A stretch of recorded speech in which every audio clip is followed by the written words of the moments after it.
সাংসারিক ঝগড়ায় লিপ্ত ছিলেন বাবা মা। সমস্যার সমাধানে এগিয়ে এলো বাচ্চা পাহাড়ি কাঠবিড়ালি। একটি ছোট্ট পাহাড়ি কাঠবিড়ালি যেন শিখিয়ে দিল পরিবারে শান্তি ফিরিয়ে আনতে বয়স নয়, দরকার ভালোবাসা। সামাজিক যোগাযোগ মাধ্যমে ভাইরাল হওয়া একটি মজার ভিডিওতে দেখা যায় দুটি প্রাপ্তবয়স্ক পাহাড়ি কাঠবিড়ালি নিজেদের ভেতরে বেশ উত্তপ্ত তর্কে ব্যস্ত। একজন আরেকজনকে ধাক্কা দেয়, লেজ নেড়ে রাগ দেখায়। ঠিক তখনই দৃশ্যে হাজির হয়েছে ছোট্ট বাচ্চাটি। কেউ কিছু বোঝার আগেই দৌড়ে এসে সে দুজনের মাঝখানে দাঁড়িয়ে পড়ে। কখনো বাবার গায়ে ছোট্ট থাবা রাখছে, আবার কখনো মায়ের দিকে তাকিয়ে যেন বলছে, আচ্ছা আচ্ছা এবার থামো তো। মুহূর্তের মধ্যেই বদলে যায় পুরো পরিবেশ।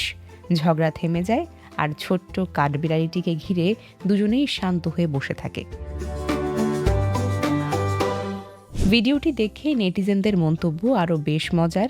কেউ লিখেছেন, এটাই পরিবারের আসল শান্তি কমিটি। আবার কেউ বলেছেন, মানুষের সংসারেও কিন্তু এমন হয়। এমন একজন মধ্যস্থতাকারী থাকলে অনেক ঝগড়া তো 5 মিনিটে শেষ হয়ে যেত। অবশ্য ভিডিওটি দেখে প্রাণীগুলোর সম্পর্ক বা আচরণ সম্পর্কে নিশ্চিত কোনো বৈজ্ঞানিক সিদ্ধান্ত টানা যায় না। তবে ছোট্ট কাঠবিড়ালির এই মিষ্টি কাণ্ড লাখো দর্শকের মুখে হাসি ফুটিয়েছে, আর প্রমাণ করেছে ইন্টারনেটের সবচেয়ে বড় শক্তি হলো কখনো কখনো এক চিলতে নির্মল আনন্দ। Desk report, recap news.